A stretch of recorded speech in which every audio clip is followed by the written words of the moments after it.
I don't think anybody really wants to go through a legal process to get compensation. But if they're in a really difficult situation, you know, they've lost their income, they're really struggling, they don't have haven't been able to get the rehabilitation that they really need. I mean, there is obviously some provided after you suffer an injury, but it often doesn't go far enough. And so I think that people do it more out of a need to you know, to be able to continue with their lives in a more full and meaningful way. And the way that damages are calculated, I briefly touched upon it a minute ago. There aren't any, and the press will make you believe otherwise, but there are no lottery wins. This is the Recovery After Stroke podcast with Bill Gassiamas, helping you navigate recovery after stroke. Bill from recoveryafterstroke.com. This is episode 122, and my guest today is brain injury solicitor Laura Barlow. Laura is an associate in the adult brain injury department at Bolt, Burden Kemp, a law firm in the United Kingdom. She works solely on adult brain injury cases and primarily in cases where the client's brain injury has been caused or contributed to by clinical negligence. Now, before we get started, if you have ever wondered what else I can do to help you with your stroke recovery, you should know that you can now get recovery after stroke coaching right from the comfort of your own home. I too am a 3-time stroke survivor and a brain surgery survivor, and I have built for you what I was missing when I was sent home from hospital in the hope that you don't have to do stroke recovery as tough as I did. Support packages give you access to a variety of tools 24 hours a day, 7 days a week, so that you can also work on other areas of stroke recovery that you don't get the chance to at physical therapy or rehabilitation. With tailored support available for less than $8.50 per week, all Recovery After Stroke support packages bring stroke recovery to you in the comfort of your own home. To try out Recovery After Stroke support and see if it is right for you, you will get the first 7 days free, as well as a 30-day money-back guarantee, no questions asked. As a bonus, you will also get 2 face-to-face Zoom support calls with myself to take your recovery to the next level. So go to recoveryafterstroke.com/support to sign up. It won't cost you anything for the first 7 days, and you'll get a full refund if you're not happy after 30 days. You have nothing to lose and everything to gain. And now it's on with the show.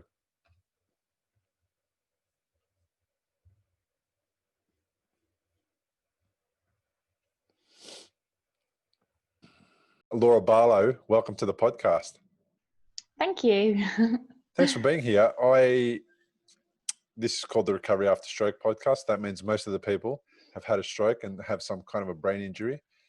So when I came across your Instagram, I thought I better reach out to Laura because Laura is the brain injury solicitor.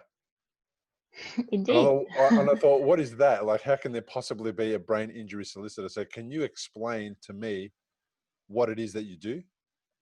Yeah, of course. So I'm a solicitor in England and Wales, and I specialise completely on cases where somebody's suffered a brain injury, either through an accident or negligence. So it might be that somebody's been in a car accident, or they've had an accident at work, or some of our cases through medical negligence, people have suffered a worse injury than they would have done.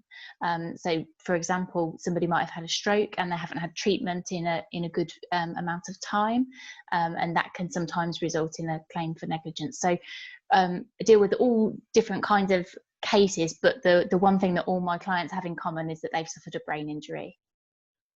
That must be challenging because your clients all have had a brain injury, which means they may have trouble with memory, with speech, with cognition, with all these kinds of things. How do you communicate with them what their desires are about what they need after a brain injury? I can't imagine myself after my second bleed having a communication with a solicitor and being able to instruct them on what my needs are. And my stroke and challenges that I've experienced were not due to negligence, but if they were, how do I even start that conversation with somebody to help me? You're right. It's really difficult, and many of our clients have a trusted family member or friend or their spouse actually act on their behalf almost. And if a person doesn't have the capacity to do that by themselves, which often with brain injury they don't, they can have somebody who's close to them to do as much as they need done for them in terms of the day-to-day things on the case, explaining what happened. So it's, we have a very flexible approach, and we completely appreciate that, because we deal with people who have suffered brain injuries every day. So we know that every brain injury is different, and every injured person is different. So we just do whatever we can to accommodate, and that is often somebody else speaking on that person's behalf, or it can be just making sure that we try to speak in ways which are as easy to understand, and we try and simplify things as much as possible. And we can take as much time as a person needs to go through things, because often in the cases things can be quite complex. So it's just really being available, being open to the fact that our clients often do need extra support, and we appreciate that, and we do whatever we can to make it as easy as possible. How early in the process do you find people come to you? So brain injuries happen, and then there's an amount of time that person spends in hospital and in rehabilitation and so on. How soon do people like yourself come to be involved in the case and start supporting people who are recovering from a brain injury? Well, it can be straight away, depending on, so sometimes you will have somebody that's been injured very severely, and their family members will be looking for help almost straight away, and we can get involved, as soon after an incident as it's occurred.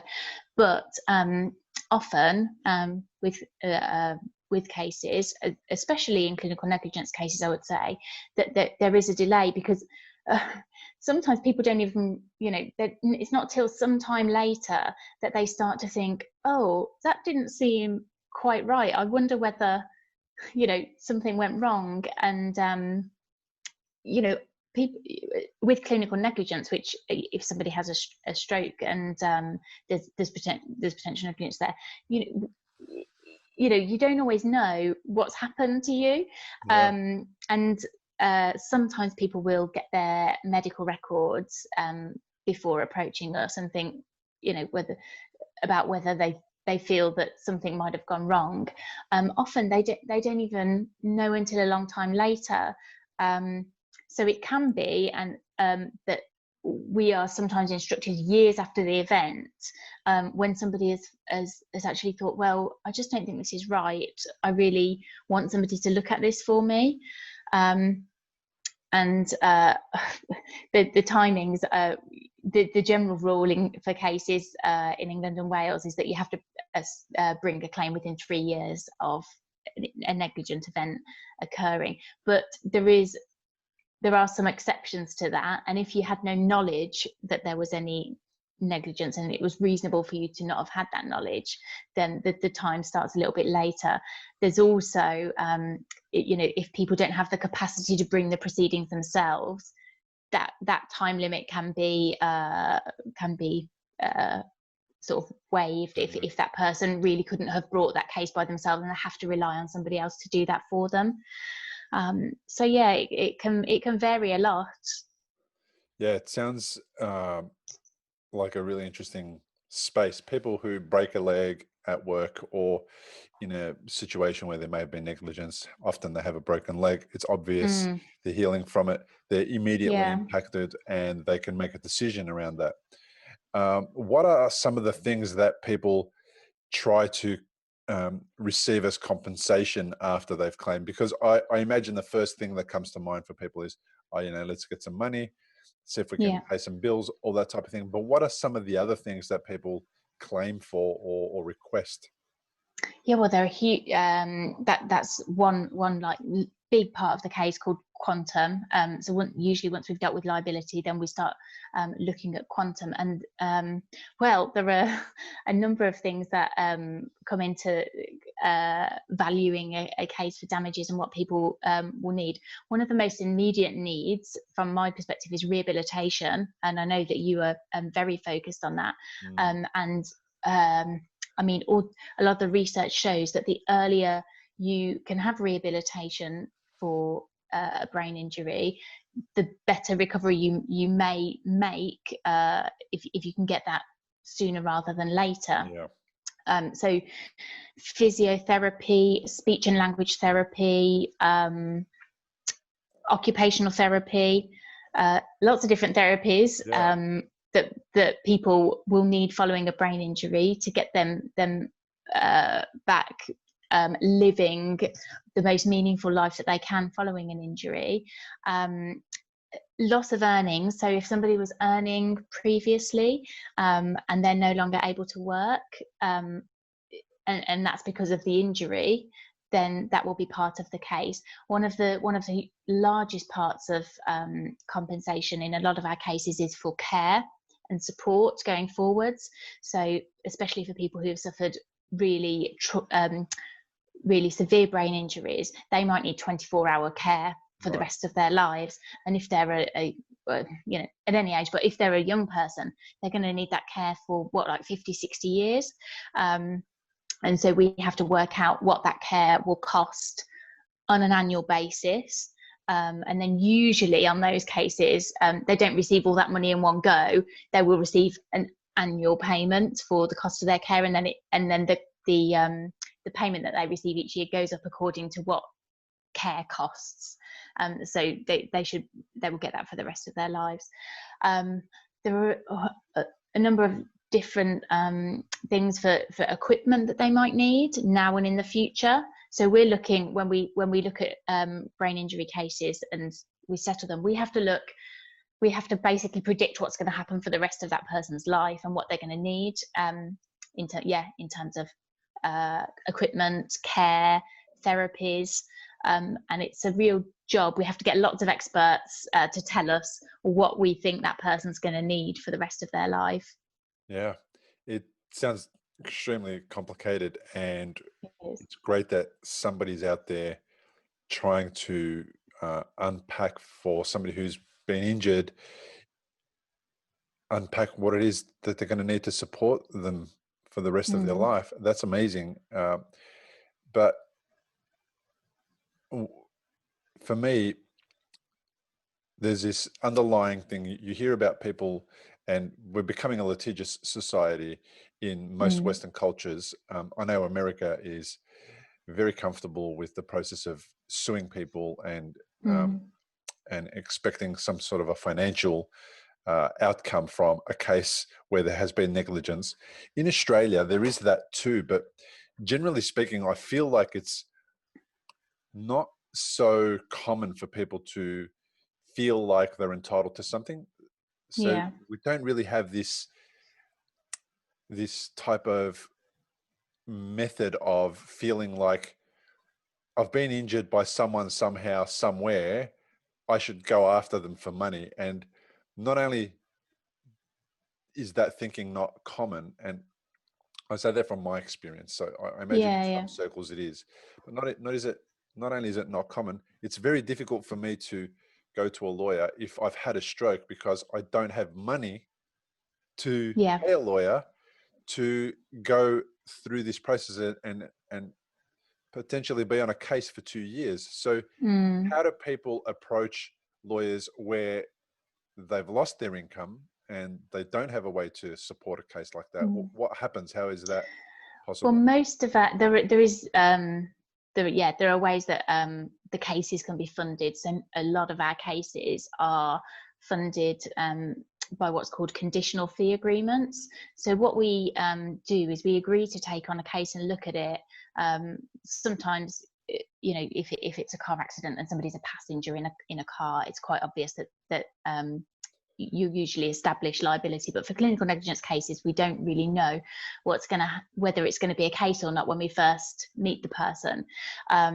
So we if we think there's enough of a chance that there might be a successful case, we usually will take on a case on what's called a conditional fee agreement. So we will investigate that claim for the person, and if we think there's a case, then we will continue with that claim going forwards. And how it works with cases in the UK is that the loser of the case pays the winner's costs. So if we win a case, we recover most of our costs from the other side, so the defendant. So whether that's a driver's insurance company, or if it's a hospital, yeah. And then so we take a risk, and if we investigate that case and there isn't a case, then we have to write off our fees, and we don't charge the person that the cost that we've incurred. So that's how a lot of our cases are funded, because like you say, if you've had an injury and you've lost all of your income, how are you going to pay a solicitor? And that is a real issue. So that's one of the reasons why these funding arrangements came about, so that people can actually have access to solicitors without having to remortgage their house to investigate a case.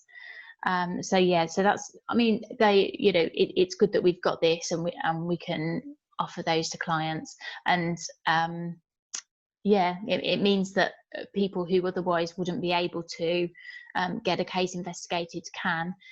And you talked about a little bit about sort of culture and people feeling entitled to some kind of compensation. I think if you've had a stroke and you're in recovery, you'll know what a scary and confusing time it can be. You're likely to have a lot of questions going through your mind. Like, how long will it take to recover? Will I actually recover? What things should I avoid in case I make matters worse? Doctors will explain things, but obviously you've never had a stroke before. You probably don't know what questions to ask. If this is you, you may be missing out on doing things that could help speed up your recovery. If you're finding yourself in that situation, stop worrying and head to recoveryafterstroke.com, where you can download a guide that will help you. It's called 7 Questions to Ask Your Doctor About Your Stroke. These 7 questions are the ones Bill wished he'd asked when he was recovering from a stroke. They'll not only help you better understand your condition, they'll help you take a more active role in your recovery. Head to the website now, recoveryafterstroke.com, and download the guide. It's free. I don't think anybody really wants to go through a legal process to get compensation, but if they're in a really difficult situation, they've lost their income, they're really struggling, they don't have haven't been able to get the rehabilitation that they really need. I mean, there is obviously some provided after you suffer an injury, but it often doesn't go far enough. And so I think that people do it more out of a need to to be able to continue with their lives in a more full and meaningful way. And the way that damages are calculated, I briefly touched upon it a minute ago. There aren't any, and the press will make you believe otherwise, but there are no lottery wins. There are no people just jumping gleefully, throwing their money around, because that's not what it's like. It's all calculated, and it's based on a person's needs for care, for rehabilitation. Only a very small proportion of what people receive is actually for the injury itself. The rest is for taking care of. And that money's all it's all got a purpose, and it's all mostly for things that aren't really that exciting.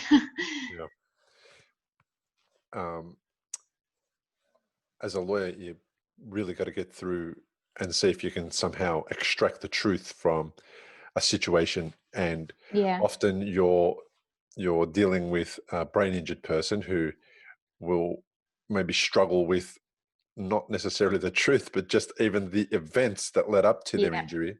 And then you've got the other side. And I know you can't talk about specific cases. So in a situation where the defendant has been a hospital, Yep. there seems to be this understanding that a hospital will do everything to cover up some of the issues that may have caused a problem. What do you think is behind those types of cover-ups? Is it that they don't want to admit fault because that's going to make them criminally liable somewhere? Is it because there is a possibility that it'll make them financially liable? Is it something else that goes on in the psyche of an organization like a hospital that creates these situations where they, instead of coming out and going, we're going to support this person because we've made a mistake, let's end this 3 years earlier, what makes them spend hundreds of thousands of pounds or dollars on a case to avoid paying a few $100,000 or pounds? Yeah, I mean, it's really difficult. I mean, I've dealt with so my background is in clinical negligence cases, so I've dealt with hospital trusts a lot in the past, and you do sometimes wonder why, you know, if we've got evidence and that, you know, we believe there's a case, wonder why cases are fought and liability isn't admitted sooner. And I don't know, sometimes I think that there is a real difference of opinion as to, because some of the issues are so complex. We have an expert in an area of medicine saying, yes, this was negligent, and they may have an expert saying, no, it wasn't. And there is, and you know, in some cases there is that difference of opinion, and they hold one view and we hold another view. And if we can't work out those differences, then it will end in a court case. And it doesn't always not many cases actually go to a trial. Right. Usually there is some settlement before it actually goes to a trial.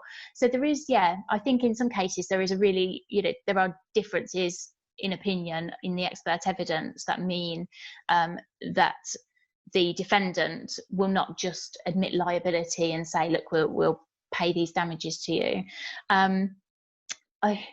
In other cases, the evidence is so strong that there is an admission of liability. But I have been on the side, you know, on cases where I just think, why has liability not been admitted in this case? We've got so much good evidence, and I don't always know what's going on their side of things. So just have to kind of keep thinking about what our case is and the strengths of our case, and just keep going and do all the work and hope that the result will come through in the end, which is, you know, the person winning their case and getting some compensation to help them live a better life. It's really hard. And I think it's so hard for the injured person. If we've got you know, if we're saying to them, we've instructed this expert, they believe that there was negligence or you've got a good case, and then we get the response from the other side and they just say, no way. It's really hard to try and explain that and you know, work out why that's the case. But all we can do is work on our own case and make sure that we are comfortable with the strengths of our own case and just keep going with the evidence, really. Yeah, it would be really difficult for a stroke survivor or somebody that's been injured in a neurological way to deal with all of that. I know how difficult it is to just deal with regular life because of the challenges that are created by a brain injury. How much involvement is there on behalf of the person that you're representing? Are they necessarily need to be involved in every step of the case, or are you guys acting on their behalf and they aren't necessarily involved in every step of the process? How do they keep getting informed? Yeah, well, it depends on the severity of somebody's injury. If they really struggle to understand or deal with their own affairs, then we will often be dealing with a husband or a good friend or a wife or a son or daughter, just somebody in the family or who is trusted. Power of attorney. And if that person does formally lack the capacity, and that needs to be assessed by a doctor at a appropriate point. But if they formally lack the capacity to handle the proceedings themselves, then that person is appointed as what's called their litigation friend. So it is like a power of attorney for the case. And that person can then has the right to make the decisions about the case. But there is some, with brain injury, we don't, if that person wants to be involved in their case, we don't say, I'm sorry, you don't have the capacity, we're not talking to you anymore. There's flexibility in that. And so what we take it on a case by case basis. And if somebody, they can be as involved or as out of the picture as they want to be, because some people will just say, look, I just can't deal with this. Speak to my wife. I don't want to, I trust her to make the right decision. And so if that's the decision, that person does lack capacity then that's absolutely fine. But other people want to be very involved in their cases.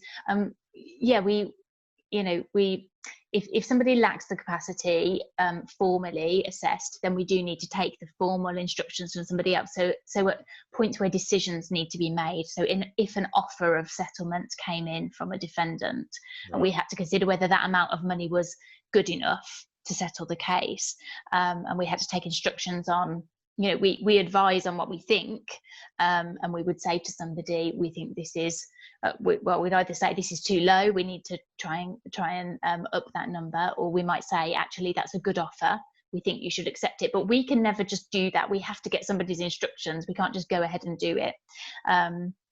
So that could, so if the person does have capacity, we'd advise them and take their instructions on that. But we do get situations where our advice is to accept an offer, and somebody says, well, actually, I don't think that's enough, and we will try and work with that where we can.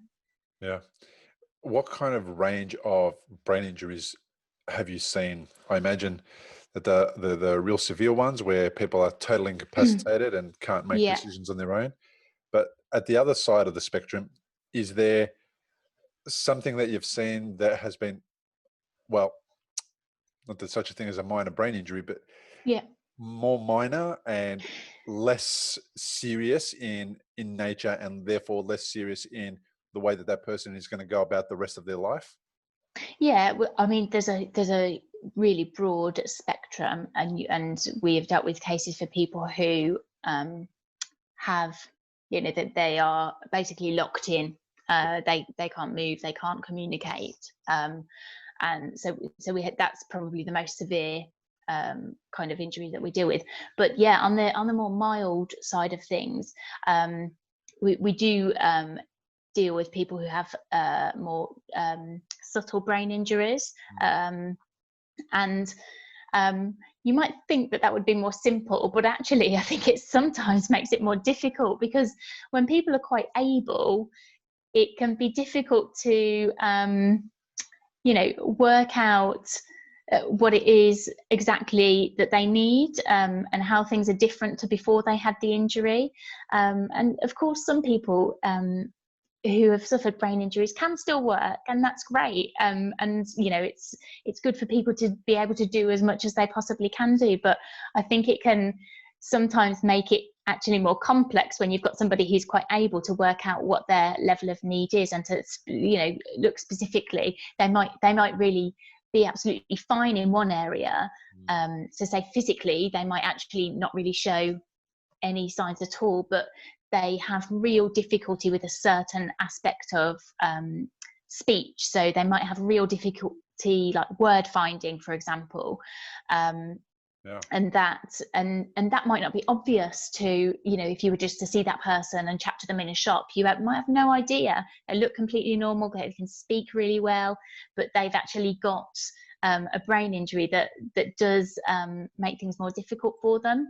And so, it's the subtle brain injuries in some ways can be just as complex as the really severe injuries, because you've got somebody who's they sometimes call it walking wounded. So you would have no idea. It's an invisible disability. Yeah. You would have no idea of what, you know, the difficulties that are going on inside their heads, and that they might, you know, they might just be having a normal conversation with you, but inside their head they're having to work really, really hard to do that. Yeah. I know what you mean. And that's Yeah, why I asked. I'm sure you do. Yeah. It's so strange. One of the biggest challenges is that stroke survivors who don't appear to have had a stroke, and by that means that they're not in a wheelchair, or they don't have spasticity in one of their limbs, Yeah. or they don't limp, Yeah. is really difficult getting people to comprehend what is going on for them, and why it's difficult to go back to work and sit in front of a Yeah, of computer or course. drive a car or do any of those things. So, yeah, so it's really frustrating for a lot of people. You know, lighting is an issue for some people, and if you've never had an issue where you've experienced that the light above your head is causing you pain or harm, Mm. how do you describe, how do you understand and comprehend that when somebody tells you that that's what they're experiencing? Or noise is an issue, and it may not be, Noise we find a lot. Yeah. yeah, dramatic noise. It might just be the regular noise in a space that causes an issue for that person. So, and Yeah. vision issues. So, yeah, it's really fascinating topic, and that's why I contacted you, because I felt like there was more to it than just um, lawyers going after people for money. Yeah, well, the reason that I do this job is because I actually love the work, and I love working with people. And one the best part of my job is when you've started a case, and somebody's, you know, they've got a lot of difficulties, a lot of things that just aren't right, and you can, when we start being able to get funds to put things in place, and you can see improvements, and you can see that people are, you know, getting their lives back, and it might not be the same as before their injury, but they've actually got meaning in their lives, and they're finding joy, and being able to do things. It's so rewarding. And you know, that's what I love. And we have a real focus on trying to get rehabilitation as soon as we can, which can be difficult in clinical negligence cases, because of the whole thing of not being able to work out if there is a case on liability. It can take some time to do that, and to establish that, but that it really is the best feeling. And when you can see somebody, you know, and that what you've done has made an impact on their life, for the good, it's really great. One of the cases that I worked on when I was quite newly qualified, it's slightly different to what I do now, because I only deal with adult brain injuries now, but this was a little girl who'd suffered a brain injury at birth. And when I first went to see them, I think she was about 8 years old, but she was peg fed, so she was a very big 8-year-old girl, and her mum they were living in a tiny little 2-bedroom house, and her mum was having to carry her up and down the stairs because they had no way for her to get about, and she was really severely injured. She was in a wheelchair, couldn't walk, couldn't talk. Anyway,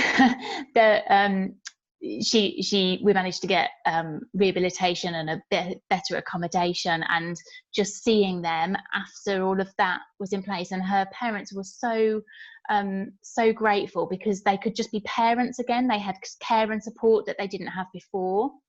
They had much better living accommodation. They weren't in this tiny house, all just trying to get by with all this huge equipment, and they just couldn't operate in the house that I had before. And it was such a, when we settled that case, and they knew that she was going to be looked after really well for the rest of their lives, they were just so grateful and so happy. And it's fantastic. And I'm really privileged, actually, because I was only like 1 or 2 years after I'd qualified as a solicitor that I got to work on that. So I was really, privileged to be able to help them. Yeah, it's interesting. Until right then, I never considered that these types of cases would help to make things right for some people who are caring for others that are experiencing the brain injury. And it makes complete sense. But of course, I'm thinking from my point of view, and not my carer's point of view. At the time, my Yeah. wife was my carer, but she was my carer for a short amount of time because my recovery was such that I started to regain my independence relatively quickly compared to Hmm. somebody who's going to have a lifelong issue. Yeah. So I see that this can be extremely useful and supportive for people who are caring for stroke survivors because Definitely. they often suffer the most as well. I know that carers do it really tough uh, when they're caring for somebody with a brain injury because they put them first for everything. Yeah. Why did it take people, and not in this particular case, but in general, how come it took 8 years for that family to get support in this way? Was there something missed along the way that stopped them from approaching a law firm, or what happened? Yeah. I'm trying to remember exactly when they started, because the case, when it came to us, had previously been with another solicitor, and for whatever reason it transferred over to the firm that I worked at the time. I don't think that her family had approached a solicitor straight away after she was born. Like I was saying earlier, they probably didn't, the shock of what happened, and just them getting through the baby years, and being able to just come to terms with what had happened. So I think it was probably a few years later that they actually started thinking, well, actually, is this, our daughter is very severely injured. Should this have happened? Was she going to be born like that? Was that always going to be the case, or did something happen? And those cases, child brain injury cases, they are very complex cases. You always need 4 different types of medical expert before you even have any idea of whether there's a case. And in her case, it was the fact that she should have been born sooner. And if she had been born sooner, she might not have suffered those injuries. Also, after she was born, she wasn't resuscitated properly. So she then suffered further injury. So there were 2 sort of events that led to her injury. But I think her parents kind of, after they'd really started thinking about what had happened, then they decided to seek legal advice. And when I started working on the case, I think it had been going for a little while already, and quite soon after we took on the case, we then got an admission of liability, so we could then start doing all of the things that I talked about, so getting carers, and looking at therapies that might help her. And it was really, really great to be able to see the difference. And what you were talking about, people being carers of people with brain injuries.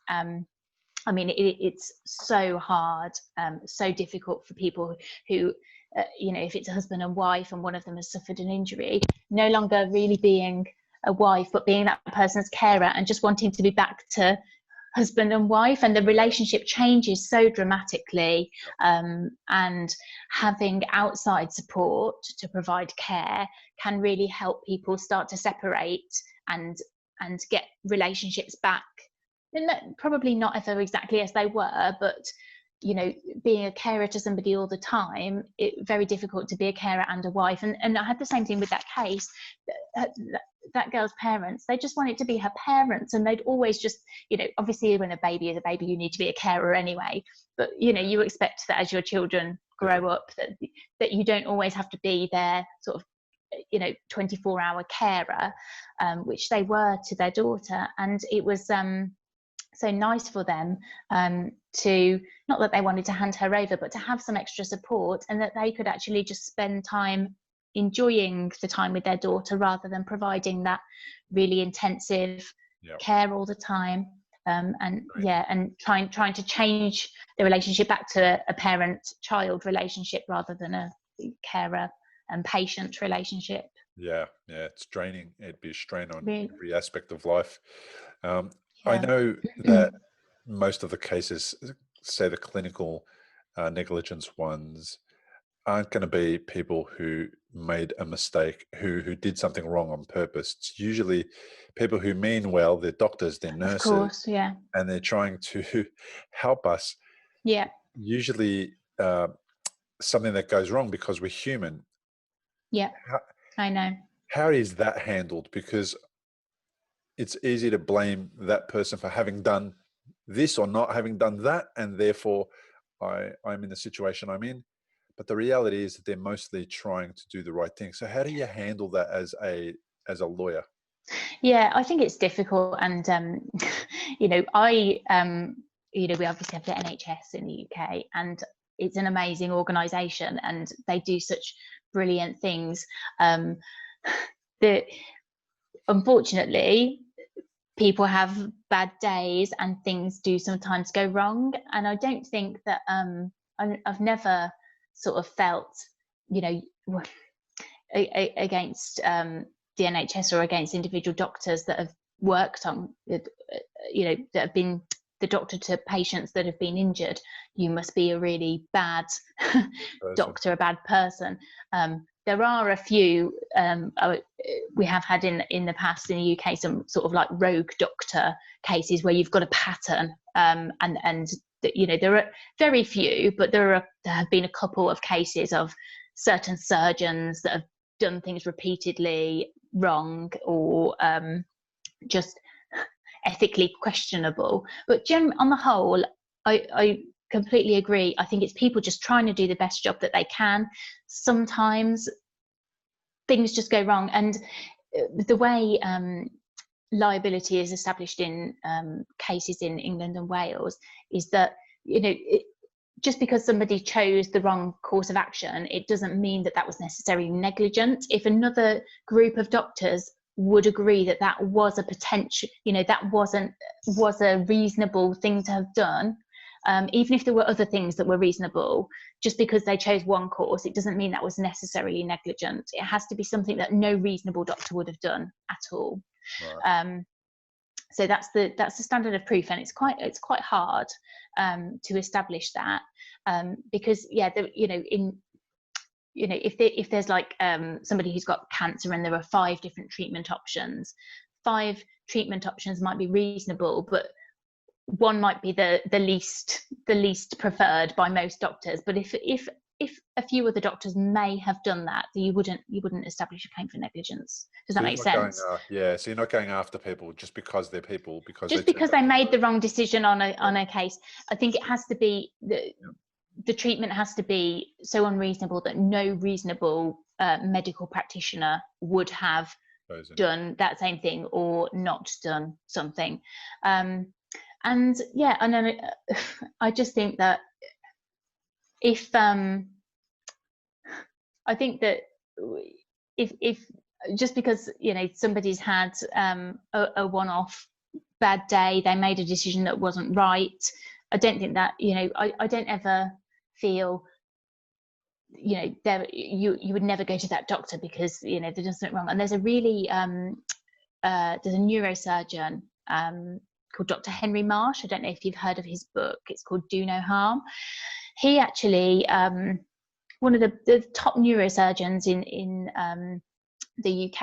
I don't know if he's still practicing at the moment, but he wrote this book, and in his book he admits that there was an occasion where he was negligent, and he went to a conference with a load of solicitors and barristers, and he said to them, yeah, I was wrong on that occasion. It was poor treatment, and that was it ended up being it was a severe brain injury case. It was an expensive claim, but he held his hands up and said, I made a mistake on that occasion.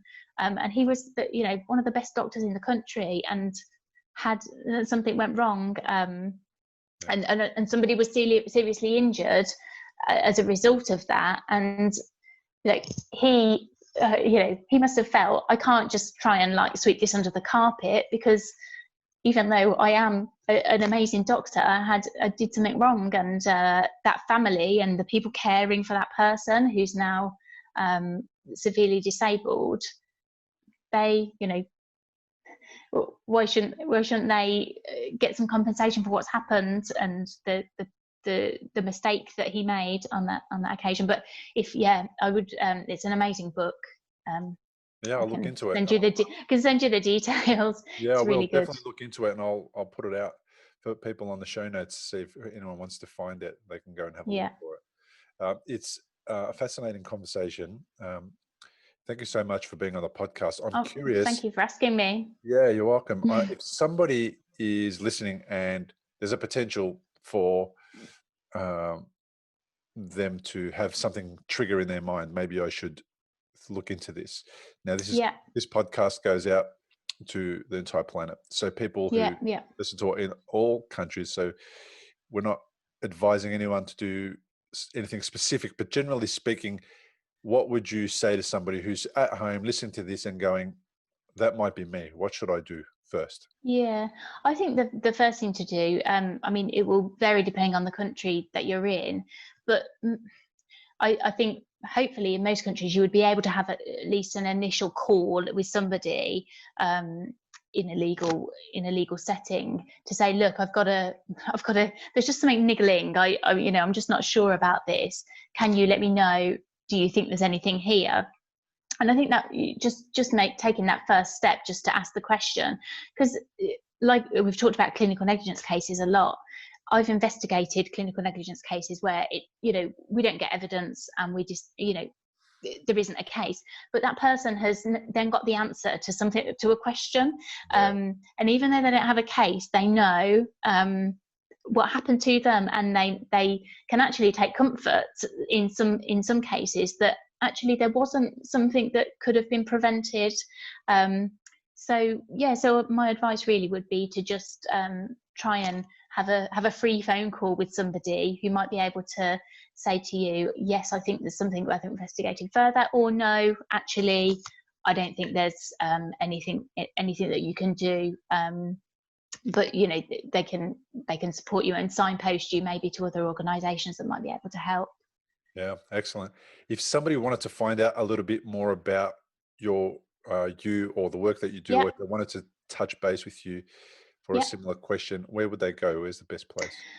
Well, there are a few avenues. There's obviously, I've got an Instagram account at the Brain Injury Solicitor. So anybody can message me on there. And then I work for a law firm called Bolt, Bird and Kemp based in London.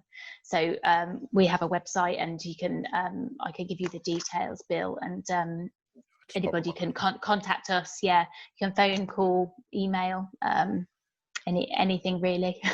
if you want to get in touch and ask me a question about anything, I'm happy to chat. Laura, thanks so much for being on the podcast. Oh, thank you very much. It was really, really nice to speak to you.